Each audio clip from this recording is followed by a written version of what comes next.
Imphal gi mafum kayada khongjang changsinliba singna khongjang changsinbada Mee Siba Yaba Khutsu Khutlai kaya Sijinnare Masi Toubiganu haina Manipur Police ki DIG Range-1 N Herojit na appeal tourakli. Ngasi Imphal West District ki conference hall da pangthokiba pawgi mifum amada N Herojit na hai yot makak amadi marble maru sijinnaduna security force ke mayokta nauri kapsinbada khak natana petrol bomb sijinnarappa tear gas cell kapsilakpa amadi automatic rifle sijinnaduna police tamna nongmai kapsilakpagi thodok kaya thorakpa asi laibak tibani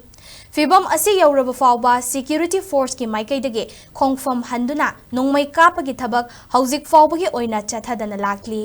mahakna makha taraduna Irang haurakpa matamda mioi amata sokhaningde adubu hingsa yawba thawong kaya chatharakpa thingnaba honarakpada asok apan yawba sisu nungaitaba fawi adubu police na chathariba thawong sing tawningba tawbanate maram aduna miyamna khongjang changsinbada democratic oiba mongda khongjang changsinbiyu haina appeal tawki Periphery da adagi akogi singya tatarida various miscreants in the top packet Meeyam koi engage tawni masida koi aso open Meeyam sudum Meeyam dum tabili baduni howjik leiba situation asida handak ikang khangok dana various kind of agitation lakpa agitators singna normal oiba hana tawrum method to adopt of the vida koi lethal way of retaliation to base police ta masi koi yam thangdarak handak se koi protester singna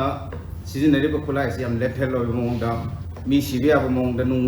stone pelting tauba nauri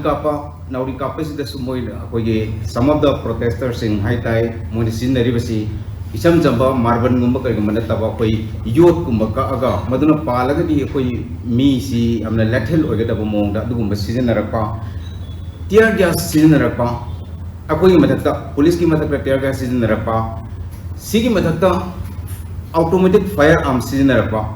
Masi Meeyam koi madugi evidence lere burst firing automatic weapon dagi torokana akoi ki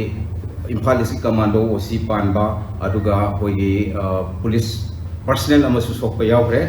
ngarang magkawa tawba incident sida akoi automatic weapon dagi kapagi akoi gari sing sida various akoi ki mark firearm marks leiba akoi yauri akoi restaurant tawri bani haidana akoi na sum yadana sum henjalakna akoi ki hypersensitive leiba zone sida disturb tawraba public property Meeyam akoi manghalaba adu itaragadi madu law and order failure or kadamina akoi soidana madu ki sap chaba akoi ki anti riot or anti mob exercise tawrkani aduna Meeyam da appeal tawjabasi Meeyam protest tawiyu but democratic oiba mongda non-violent oin tawiyu police yang na banate koi leriba police Meeyam si loy na iyamba inang pa ikura idon natani akoi citizen ni society sigi Amaromda kakwada ngarang miyamna changsinkiba khongjang manungda SP Imphal West ke garida nongmai maru tara manga hena panki karigumba bulletproof kari oiramdrabadi mahak masasu siramba yai haina SP KSI Sivakantana paumi singa unaba aduda phongdoki mahak na hai police na handuna nongmai kaplam labadi asok apan kaya yauramba yai adubu yariba makai police na miyam gi khalaga khut handabani miyam na apam pam da khudingmak wari sanaduna yanaba purakna bakhotna si hainasu mahak na appeal tawki Paumi singa unaba aduda Imphal East District ki SP Mega Chandrasu sarukya khibaga loinana miyamna khongjang changsinbada luchingbiba ama yauna ningthina wari saba yanaba hotnaba mathau tai police na kaidongnungda miyam gi mayokta leite law and order gi fibam ngak na thamnaba amadi hingsa thoktanaba hotnabani haiki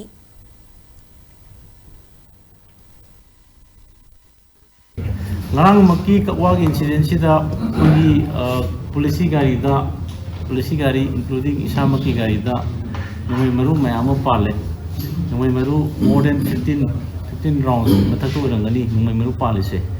nungay maru pale sing si BP gari tungam data gadi even ay dam siram garing khali ay Siba Yaba kani sani ay pambam nakan magtada Meeyam thare adagi akoi ki commando si gari da pandu nungay si BP gari si put up masi hutlini hauji game yu yani hutlini pura hut pangamba adugi level da tawre but akoi edu retaliate tawde habdi ngasai gi tawri ba sigumba miscreant sing sina tawri si praja gi marakta changraga ꯄ꯭ꯔꯖꯥꯒꯤ ꯃꯔꯛꯁꯤꯡꯁꯤꯗ ꯃꯈꯣꯏꯅ ꯇꯧꯔꯤꯕꯁꯤ ꯉꯁꯥꯏꯒꯤ ꯂꯩꯀꯥꯏ ꯂꯩꯀꯥꯏꯒꯤ ꯑꯗꯨꯋꯥꯏꯗ ꯂꯩꯕ ꯃꯤꯁꯤꯡꯁꯤꯅ ꯈꯨꯠꯂꯥꯏ ꯄꯥꯏꯔꯒ threaten ꯇꯧꯔꯒ ꯑꯩꯈꯣꯏ ꯍꯣꯔꯦꯟ ꯆꯪꯉꯛꯀꯅꯤ ꯅꯣꯏ ꯊꯣꯡ ꯂꯣꯟꯕ ꯌꯥꯔꯣꯏ ꯈꯣꯠꯂꯣꯏ ꯑꯗꯨꯃꯥꯏꯅ ꯊ꯭ꯔꯦꯇꯟ ꯇꯧꯔꯒ ꯃꯣꯏꯁꯤ ꯑꯗꯨꯃꯥꯏꯅ ꯆꯪꯉꯒ ꯄ꯭ꯔꯖꯥꯒꯤꯗ ꯑꯩꯈꯣꯏꯗ ꯑꯦꯇꯦꯛ ꯇꯧꯔꯝꯃꯒ ꯑꯗꯨꯃꯥꯏꯅ ꯆꯪꯈꯤꯕ ꯑꯩꯈꯣꯏꯅ ꯍꯜꯂꯒ ꯃꯗꯨ ꯀꯥꯞꯄ ꯇꯥꯔꯒꯗꯤ ꯐꯥꯌꯔꯒꯤ ꯔꯦꯁꯄꯣꯟꯁꯁꯦ ꯐꯥꯌꯔꯅ ꯄꯤꯒꯗꯕꯅꯤ ꯑꯗꯨꯕꯨ ꯑꯩꯈꯣꯏꯅ ꯑꯗꯨ ꯍꯜꯂꯒ ꯀꯥꯞꯄ ꯇꯥꯔꯒꯗꯤ ꯁꯣꯛꯅ ꯄꯟꯅꯕ ꯑꯩꯈꯣꯏꯒꯤ ꯀꯩꯁꯨ ꯈꯪꯖꯗꯕ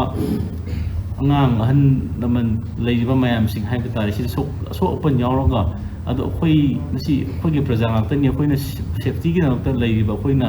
ꯄ꯭ꯔꯖꯥꯗ ꯑꯗꯨꯒꯨꯝꯕ ꯄꯣꯠꯁꯦ ꯑꯩꯈꯣꯏ ꯁꯨꯄꯥꯝ ꯄꯥꯝꯕ ꯄꯣꯠ ꯅꯠꯇꯦ ꯑꯗꯨꯅ ꯑꯩꯈꯣꯏ ꯃꯦꯛꯁꯤꯃꯝ ꯔꯦꯁꯇ꯭ꯔꯦꯟꯇ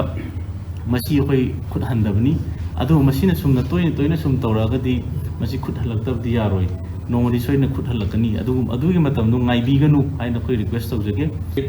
ꯃꯤ ꯃꯔꯛꯇ ꯑꯉꯥꯡ ꯏꯅꯣꯁꯦꯟ ꯆꯤꯜꯗ꯭ꯔꯦꯟ ꯑꯗꯨ ꯑꯗꯥ ꯃꯌꯥꯝ ꯑꯃ ꯏꯟꯁꯇꯤꯒꯦꯠ ꯇꯧꯔꯒ ꯅꯨꯄꯤ ꯑꯉꯥꯡ ꯏꯃꯥ ꯏꯕꯦꯟꯒꯤ ꯃꯔꯛꯁꯤꯗꯒꯤ ꯅꯣꯡꯃꯩ ꯀꯥꯞꯄꯒꯤ ꯁ꯭ꯇꯦꯖꯁꯦ ꯌꯧꯔꯒ ꯀꯃꯥꯟꯗꯣꯒꯤ ꯏꯟꯁꯄꯦꯛꯇꯔ ꯌꯥꯎꯅ ꯄꯥꯔꯁꯣꯅꯦꯜ ꯅꯣꯡꯃꯩꯅ ꯄꯥꯜꯂꯒ ꯁꯣꯛꯄꯒꯤ ꯃꯇꯝꯁꯤ ꯌꯧꯔꯕꯅꯤ ꯑꯗꯨ